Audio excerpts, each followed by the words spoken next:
আসসালামু আলাইকুম বন্ধুরা, প্রিয় ছাত্রছাত্রী, আশা করি সবাই ভালো আছো, সুস্থ আছো। আজ তোমাদের সামনে যে বিষয়টি নিয়ে আলোচনা করতে চাই সেটা হলো মাউন্ট ব্যাটেল পরিকল্পনা। অর্থাৎ ভারত স্বাধীনতা লাভ করলেও এই স্বাধীনতার পিছনে যে সমস্ত প্ল্যান পরিকল্পনা নেওয়া হয়েছিল তার মধ্যে একটি অন্যতম হলো মাউন্ট ব্যাটেল পরিকল্পনা। এই মাউন্ট ব্যাটেল পরিকল্পনা অ্যাকচুয়ালি কি এবং এই মাউন্ট ব্যাটেল পরিকল্পনা কবেই বা নেওয়া হয়েছিল, কেনই বা এই পরিকল্পনা নেওয়া হলো, তার নানা দিক নির্দেশনা নিয়ে আমরা আজকে আলোচনা করতে চাই। আমরা আলোচনা করতে চলেছি এই বিষয়টি নিয়ে। ভালো করে মনোযোগ সহকারে শুনবে।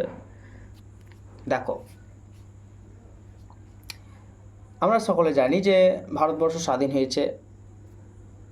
এমন একটা পরিস্থিতির মধ্যে দিয়ে ভারত অতিবাহিত হয়েছে দেশটি, যে এই স্বাধীনতার পিছনে মহান বিপ্লবীদের আত্মত্যাগ, রক্ত, মৃত্যু ইত্যাদি কিন্তু নিয়ে ভারতের একটা বিপুল সংখ্যক মানুষ কিন্তু মারা গিয়েছিল।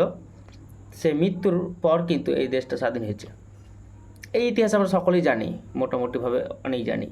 200 বছর ধরে ইংরেজদের রাজত্বের ইতি ঘটিয়ে যে সমস্ত ভারতের মহান বিপ্লবীরা এই আন্দোলনে অংশগ্রহণ করেছিল এবং তাদেরই আত্মবলিদানের যে ফল, তাদের যে আত্মবলিদানের যে ফলাফল, তারই কিন্তু একটা অংশ আমরা বলতে পারি মাউন্ট ব্যাটেল পরিকল্পনা। 1947 সালের 3 জুন অর্থাৎ জুন মাসের মাউন্ট ব্যাটেল পরিকল্পনা ঘোষণা করা হয়েছিল।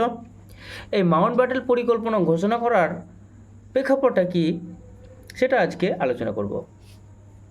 1932 সাল আর 1930 সাল।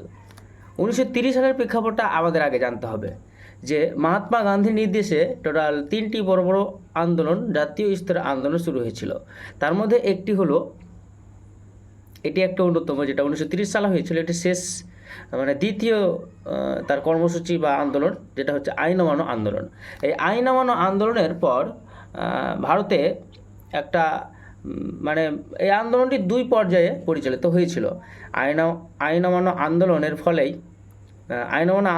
ফলেই ভারতে বিভিন্ন প্রান্তে শ্রমিক ধর্মঘট থেকে শুরু করে রাস্তাঘাট অবরোধ, পিকেটিং মিছিল, ছাত্র বিক্ষোভ, ছাত্র আন্দোলন, এরপর গান্ধীজির নির্দেশেই শুরু হলো ডান্ডি অভিযান। তারপর থেকে সূচনা হয়ে গেল আন্দোলনের। এই আন্দোলনের পরেই আরেকটা পরিস্থিতি এই সময়তে লক্ষণীয়, যেটা হচ্ছে যে আলী ভাতিদ্বয়ের নেতৃত্বে যখন মুসলিম সমাজ এক প্রকার দিশেহারা হয়ে উঠছিল, তখন যেহেতু আলী ভাতিদ্বয় বা মুসলিম কমিউনিটির বেশ কিছু লিডার, জাতীয় স্তরের নেতা নেতৃবৃন্দ, তারা দাবি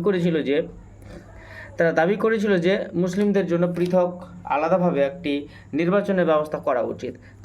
তারা কোথাও একটা মানে পরিস্থিতির শিকার হচ্ছে, বঞ্চনার শিকার হচ্ছে। এই আবেদন তারা বারবার জানিয়েছিল ব্রিটিশ সরকারকে।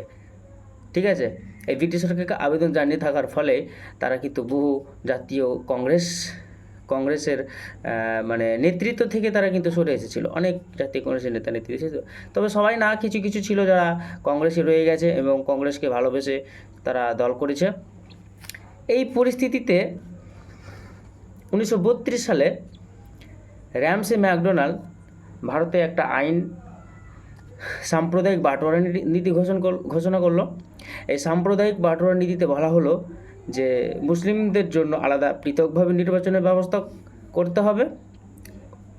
2 নম্বরে হচ্ছে হিন্দুদের মধ্যে একটা বিশেষ কমিউনিটি, যেটাকে বলা হয় পিছিয়ে পড়া গোষ্ঠী বা অনুন্নত গোষ্ঠী, যেটাকে আমরা দলিত বা আদিবাসী উপজাতি বলছি, এরা হচ্ছে হিন্দু কমিউনিটি থেকে ছিটকে বেরিয়ে এসে তাদেরকে আলাদাভাবে একটা জনগোষ্ঠীর অন্তর্ভুক্ত করা হচ্ছে, পিছিয়ে পড়া অন্তর্ভুক্ত করা হচ্ছে এবং তাদের জন্য স্পেশালভাবে পৃথক নির্বাচনের একটা ব্যবস্থা করা হয়েছিল এই ঘোষণা অনুযায়ী।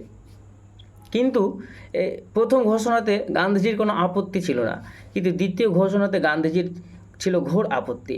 সেই কারণে মহাত্মা গান্ধী করলো কি, তিনি জারবেদা জেলের সামনে অনশনে বসলেন। এই অনশনে কি বলা হলো, তার দাবি হলো যে যেহেতু মুসলিম কমিউনিটির একটা সিংহভাগী জনসংখ্যা চেয়েছে তাদের পৃথক নির্বাচন ব্যবস্থা হোক, কিন্তু এই নির্বাচন ব্যবস্থার ফলে মুসলিম কমিউনিটির লাভ অবশ্য তার দরকার ছিল, তাদের মধ্যে যেহেতু তারা দ্বিজাতিত্ব বহুদিন থেকে চেয়েছে, কিন্তু এখানে হিন্দু কমিউনিটিকে দুর্বল করার জন্য ব্রিটিশ প্রধানমন্ত্রী র্যামসে ম্যাকডোনাল্ড অনুন্নত জাতি বলে আরেকটা জাতি তারা তৈরি করেছে এবং তাদের জন্য পৃথক নির্বাচনের ব্যবস্থা করেছে, যেটা কখনোই মেনে নেওয়া সম্ভব নয়। এই আপত্তি কিন্তু গান্ধীজি জানালেন, ঘোর আপত্তি জানালেন, এবং এই আপত্তি জানিয়ে সে করলো কি, অনশনে বসলেন। কিন্তু এই অনশনে একটা সমস্যা তৈরি হলো। বি.আর. আম্বেদকর তিনি চেয়েছিলেন অনুন্নত হিন্দুদের জন্য, দলিতদের জন্য আলাদাভাবে নির্বাচনের ব্যবস্থা করা হোক, অর্থাৎ যে যে অঞ্চলগুলোতে সংখ্যাগরিষ্ঠ দলিতরা থাকবে সেখানকার তারাই প্রতিনিধিত্ব করবে, যে যে অঞ্চলগুলোতে সংখ্যাগরিষ্ঠ হবে সংখ্যালঘুরা অর্থাৎ মুসলিমরা, তারা সেখানে প্রতিনিধিত্ব করবে, যেখানে হিন্দুরা সংখ্যাগরিষ্ঠ হবে সেখানে তারা প্রতিনিধিত্ব করবে। এই সিস্টেমে সাম্প্রদায়িক বাটোয়ারা নীতি যখন ঘোষণা করা হয়ে গেল, তখনই কিন্তু মহাত্মা গান্ধীর সঙ্গে বি.আর. আম্বেদকরের একটা চুক্তি হয়েছিল। এই চুক্তিটাকে বলা হয় সমঝোতা চুক্তি, যেটাকে আমরা সকলে জানি পুনা চুক্তি নামে জানি। এরপর এই যে সাম্প্রদায়িক বাটোয়ারা নীতি ঘোষণা করা হয়ে গেল, ঠিক আছে, এই সাম্প্রদায়িক বাটোয়ারা নীতি ঘোষণা করলো ব্রিটিশ প্রধানমন্ত্রী র্যামসে ম্যাকডোনাল্ড। তার কিছুদিন পরেই কিন্তু এই টানা প্রায় 10 বছর ধরে এই মুসলিম লীগের একটা জঘন্যতম ভূমিকা ছিল, যে ভূমিকাটা সকলেই জানে। মুসলিম লীগ কী করেছিল, এই সময় ভারত ছাড়া আন্দোলন থেকে সরে এসেছিল, মাঝখানে অনেক আন্দোলন, অনেক দাঙ্গা হাঙ্গামা হলো। 1946 সালে মুসলিম লীগের একটা মানে জঘন্য একটা ঘোষণা, যে ঘোষণার ফলে প্রত্যক্ষ সংগ্রামের ফলে অনেক মানুষ মারা গেল, অনেক মানুষ হত্যা হলো, নিরীহ মানুষের প্রাণ গেল দুই সম্প্রদায়ের মধ্যে। এত রক্তপাত, এত মৃত্যু, এত হাহাকার, এত আহাজারি, কলকাতা রাজপথ রক্তে লাল হয়ে গেল, আর ওদিকে পাঞ্জাব প্রদেশে রক্তে লাল হয়ে গেল। এই রক্তাক্ত ভূখণ্ডে মহাত্মা গান্ধীর মতন বড় বড় নেতা নেত্রীরা নড়েচড়ে বসলেন, জওহরলাল নেহরুরা নড়েচড়ে বসলেন, বল্লভভাই প্যাটেল, মৌলানা আজাদ প্রত্যেকে নড়েচড়ে বসলেন। প্রত্যেকের মাথা হিট হয়ে গেল, কিভাবে এই জঘন্যতম অন্যায় থেকে বের হয়ে আসা যায়। নানান ধরনের তারা কর্মসূচি গ্রহণ করলো, এইভাবে অনেক কিছু ঘটে গেল, অনেক হলো। তারপরে শেষমেশ মুসলিম লীগের পাকিস্তান প্রস্তাব, জওহরলাল নেহরু, প্যাটেল সবাই কিন্তু জাতীয় নেতৃত্বরা রাজি হয়ে গেল। পরিশেষে রাজি হলো ব্রিটিশ সরকার। তারই পরিপ্রেক্ষিতে 1947 সালে 3 জুন লর্ড মাউন্টব্যাটেন এই পরিকল্পনা ঘোষণা করেছিল, যেটা আমি প্রথমে আলোচনা করেছি, প্রথমেই নামটা ঘোষণা করেছিলাম মাউন্টব্যাটেন পরিকল্পনা। এই মাউন্টব্যাটেন পরিকল্পনা ভারতে ঘোষণা করার মধ্য দিয়েই স্বাধীনতার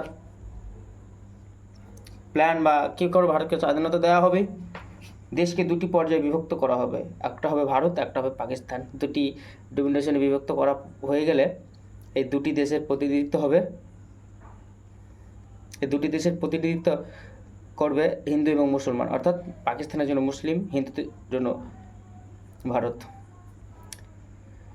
2 নম্বর ঘোষণায় পরিকল্পনায় বলা হলো, প্রথমে বলা হলো ভারতকে বিভাজন করা হবে ভারত আর পাকিস্তান দুটি ডোমিনেশনে। দ্বিতীয়ত বলা হলো এরপর পাকিস্তানকে গঠন করা হবে। তৃতীয়ত বলা হলো ভারতকে গঠন করা হবে, অর্থাৎ এইভাবে ভারত পাকিস্তানের জন্য। আর চতুর্থ এবং শেষ একটা পরিকল্পনা বলা হলো কি, যে র্যাডক্লিফ লাইন মানে সীমানা নির্ধারণ করা হবে, অর্থাৎ কীভাবে এই সীমানাটা নির্ধারিত হবে তার একটা রোড ম্যাপ তারা কিন্তু দিয়ে দিয়েছিল। এই রোড ম্যাপটা নিয়ে আবার কিন্তু একটা সমস্যা তৈরি হলো। এই সমস্যাটা হলো র্যাডক্লিফ লাইন। র্যাডক্লিফ লাইন বা লাইন অফ কন্ট্রোল, এই লাইন অফ কন্ট্রোলের ফলে বহু মানুষ কিন্তু আবার মারা গেল। যাই হোক, এটা অন্য প্রসঙ্গ, আমরা অন্যদিন কোনোদিন আলোচনা করব, তোমরা একটু দেখে নিও। তো কেমন লাগলো বলবে। আশা করি সবাই বুঝতে পেরেছ। মাউন্টব্যাটেন পরিকল্পনা খুবই গুরুত্বপূর্ণ একটা টপিক 10ম শ্রেণীর জন্য, এবং 8ম শ্রেণীর জন্য এই টপিকটা খুবই গুরুত্বপূর্ণ ছিল। তোমরা একটু বইটা পড়ো, টেক্সটটা পড়ো, তারপরে বুঝতে না পারলে আমাকে জানাও।